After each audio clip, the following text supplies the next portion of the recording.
It's not a holiday meal without some sort of pie. So what are some food safety things we need to be thinking about when we think about dessert? So pies, I totally agree. Pie might be the best part of the meal, right? With this, really it's just a build up to get to the pies. When we look at the fruit pies, berry pies, apple pies, cherry pies, those aren't pies that we worry about from a safety standpoint, from a temperature. There's a lot of sugar in that pie. Also, the pH, the acidity of the berries and the food that's in there makes it so it becomes something that if there was bacteria there, it's not gonna grow.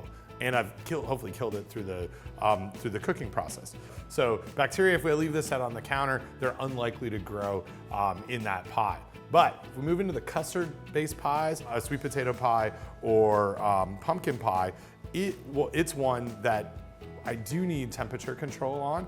There's still a lot of sugar there, but the pH is kind of in a gray area for us. So some pumpkin pies or sweet potato pies will be fine at room temperature, some might not. And the problem that we have is you actually have to have that pie tested to figure that out. And we're not really doing that on Thanksgiving. So the best case scenario would be to take those pumpkin pies, those custard-based pies, and refrigerate those after they've been baked. Same way that we would with the rest of the food in the meal. So for the home cook, you can leave your fruit pies out on the counter for a while.